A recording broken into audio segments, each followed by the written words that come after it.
connaissez Les Misérables de Victor Hugo. Vous allez voir ce qu'ont fait des nouveaux misérables. C'est bien dans ma direction que l'homme parle et fait cette référence canon. C'est bien sur moi que son regard vient de se poser, pénétrant, sardonique. C'est sans doute à l'adresse de tout un monde, assis sur une culture humaniste, ancestrale, qu'il parle.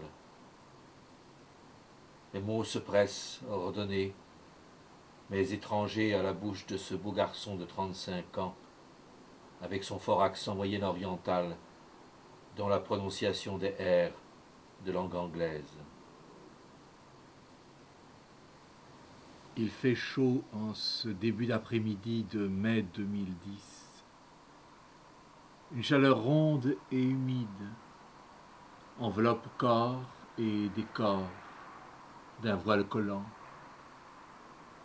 Elle isole du monde extérieur selon une certaine épaisseur de surdité, une opacité tenace. Ses yeux verts, derrière les lunettes, ont percé ma crainte, ils ont fixé mon trouble profond devant le risque de devenir cet après-midi un quelconque visiteur, voyeur comme tant d'autres.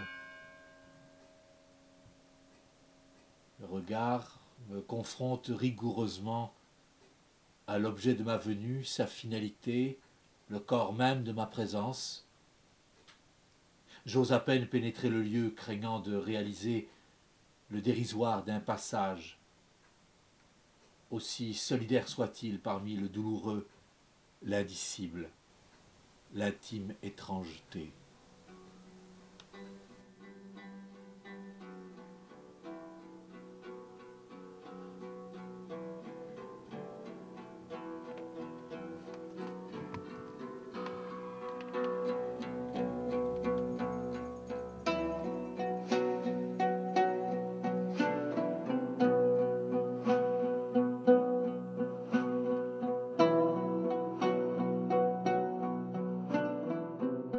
À peine entré, je songe déjà à la sortie, mon retour dans le monde, comme si ce n'était pas ici le monde, mais l'anté-monde. Ce qui me ferait retrouver le lien, le point de contact avec ce qu'il y a d'antique en nous, dans le rassemblement humain, la rencontre, irréductible aux circonstances. Je crois que je viens de comprendre clairement ce qui est mis en alerte, ce qui se prononce dans le silence, se dessine sous la citation de Victor Hugo. Et c'est ma propre voix que j'entends. Tu penses que tu vas voir ce que tu sais déjà, ce que tu crois savoir en réalité, tu vas faire connaissance de ce que savoir ignore. Est-ce cela que les nouveaux misérables retiendront de ma visite, ce qui de leur insupportable rapporte mon regard à sa propre détresse?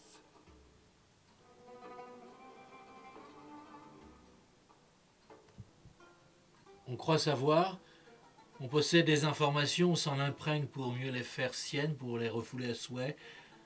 On croit connaître, on pacifie sa conscience, on se tait, on feint d'ignorer le scénario est le même depuis toujours. Je ne suis pas venu vous visiter. D'ailleurs, je vous le dis ou crois encore que cela est juste de le dire. Je viens vous saluer. Qui est-ce, ce vous? Les femmes, les enfants de 62 ans d'exil, vous les morts, il y a 28 ans, vous, les survivants, les vivants dressés sur les morts. Je viens voir qui? À qui s'adresse mon salut?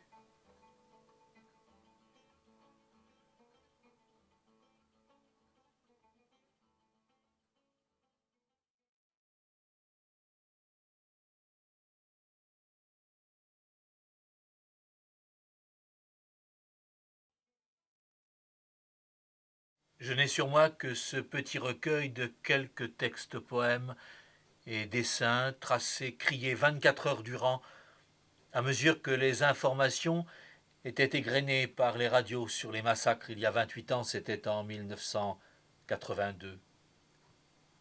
Mon ami, l'auteur des dessins, est mort voici un an. On l'appelait Dan. Peintre et homme de théâtre, il serait heureux que je vous remette ce recueil. Moi, je m'appelle Je suis là. Je viens vous remettre en main propre le livre des 24 heures, un dessin par heure et un poème durant le martyre des camps de Sabra et Shatila.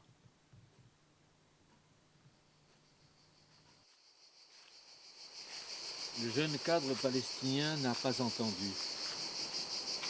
C'est normal puisque je n'ai pas encore parlé. Je n'ai pas encore perçu le moment juste pour le dire et joindre le geste à la parole.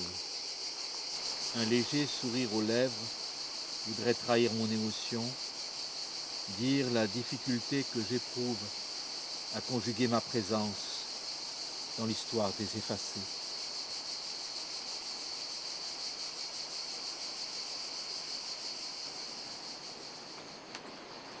J'ai cherché un chemin de vérité au milieu de la brousse des informations plus ou moins mensongères. J'ai croisé et épousé le juste de votre cause voici 37 ans. Je suis né l'année de votre exode. À bien compter, entre l'âge de se forger une conscience historique responsable et la rencontre avec votre histoire, on peut observer une vacance de 8 ans entre 1965 et 1973. Sans doute le temps nécessaire pour traverser les frontières des affabulations de l'occupant, pour passer le mur des complicités objectives entre tous les rayeurs de peuple que n'ébranle pas même la résistance d'outre-mémoire.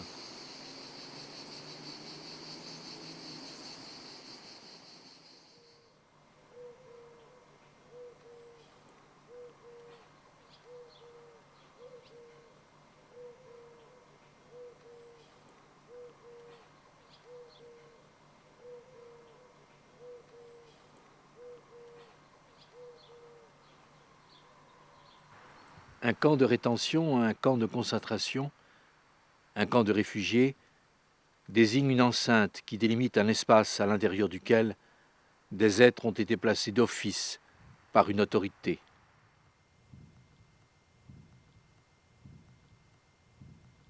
Témoigner de la condamnation du réfugié à ne pas être autorisé à quelque trace de son existence, sinon en tant que réfugié, c'est-à-dire hors du droit de citer. Témoigner des mots, des vocabulaires qui excluent d'entendre l'autre, d'exprimer avec lui une pensée. Témoigner de l'indicible, de l'insupportable qui se parle, se supporte dans la bonne conscience des nations civilisées.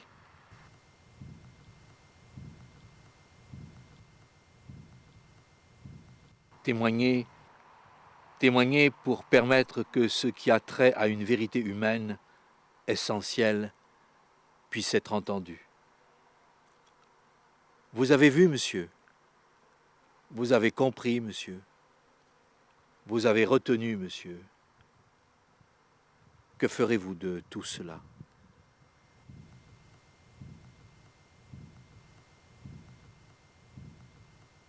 Devant les portes des camps palestiniens de Sabra et Shatila, vous, le jeune guide du Croissant Rouge palestinien qui allait m'accompagner à l'intérieur, vous ne m'avez posé aucune question, ni d'où je viens, ni pourquoi je viens, ni ce que je vais faire de ce que je vais voir.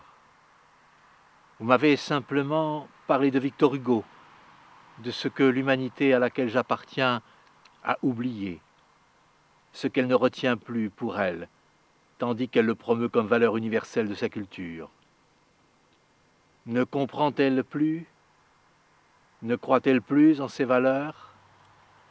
N'a-t-elle plus réfugié ce langage de vérité dans un camp de mémoire passive, morte, hors duquel ne résonne plus d'aucune ferveur d'exprimer une pensée vivante, comme si les mots s'étaient vidés de l'intérieur, du sensible, pour d'autres mots? Transparence, communication, contrôle, traçabilité, sécurité, surveillance, méfiance.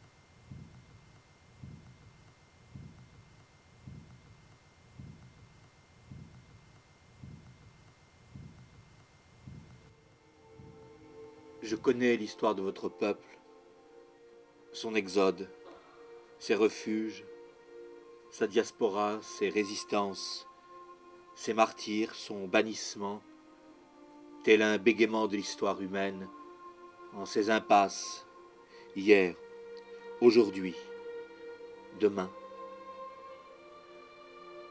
Je suis là, à l'instant, devant l'entrée de Sabra et Shatila, tout près de devenir cet autre réfugié du camp de l'être seul. Je suis placé devant le choix soit d'ignorer à bon compte d'informations pléthoriques les nouveaux misérables, c'est-à-dire de demeurer comme tant d'autres indifférents, conciliant l'injuste et l'inévitable, ou en revanche de connaître ce qui des nouveaux misérables m'oblige moi-même à devenir cet appel des sans-appels auxquels on les réduit, on les clôt.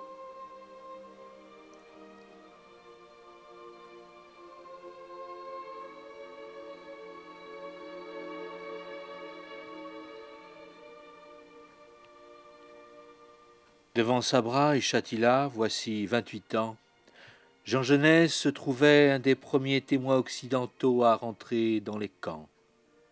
C'était après les massacres de plus de 2000 femmes et enfants, perpétrés par les milices libanaises, sous la bienveillance attentive de l'armée d'occupation du Liban, l'armée israélienne.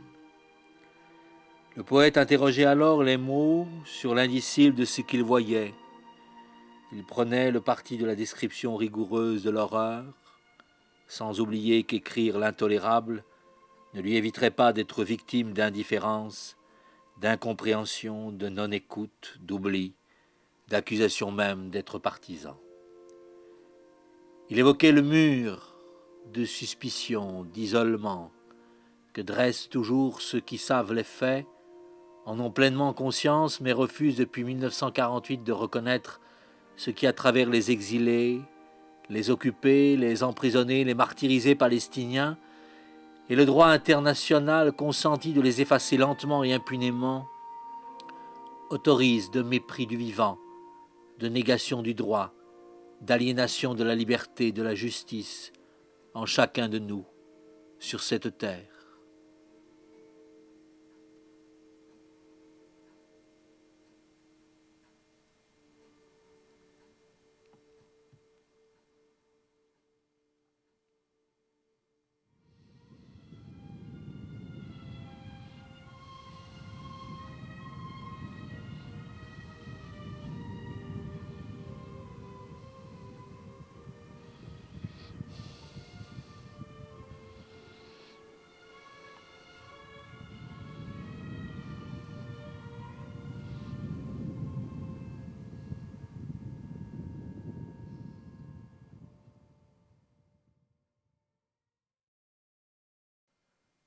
Le premier visage d'homme que je croise, à l'entrée, a encore l'apparence de l'âge du camp.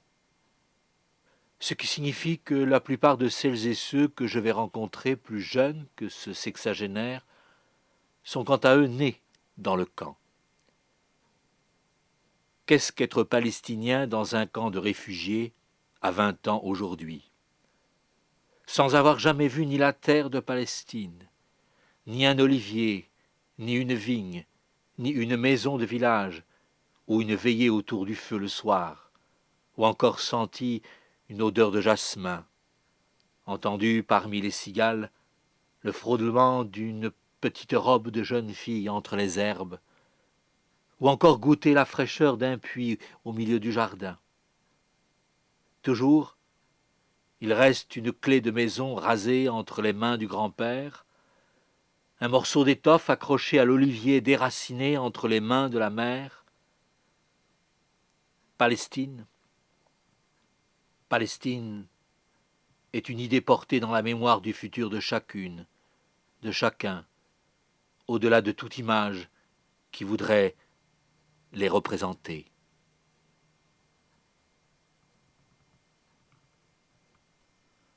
Le visage de cette jeune femme s'ouvre d'un vrai sourire à mon adresse lorsque je passe devant elle avec mon appareil photo discrètement tenu. Son regard éclairé tranche avec le fond d'anciennes affiches de résistance à demi effacées par le temps. Tout cela rompt définitivement avec le trop d'images clichés qui nous assaillent. Lorsque je la vois, elle est là, en pleine force de vie et d'expression face à mon attente, à ce que j'ose enfin attendre de moi-même depuis cet échange de regards qui ne construit plus une image d'elle, mais est sa réalité vivante, ce qui est irréductible à toute image. Dans l'instant de la rencontre, elle porte d'un seul regard une foule d'yeux magiciens du vrai, de l'authentique. Lorsque soudain sont défiées toutes les représentations déréalisantes qu'une conscience distanciée, chargée de compassion, commisération, projette sur l'autre. La jeune femme, je le devine, sans faute, s'offre un instant à la joie du retour possible et tangible en sa Palestine encore occupée. Elle le fait depuis son idée d'une Palestine libre, Palestine qui se libère par son sourire, comme par tous les sourires réfugiés tournés vers l'ombre de la terre, le village, l'arbre, la vigne. Me voilà messager d'un tel sourire, messager de sa joie parmi les ruelles ou plus rigoureusement les couloirs sombres du camp où le soleil perce difficilement entre les mailles du tissage de fils électriques et canalisation d'eau aérienne courant à hauteur d'homme.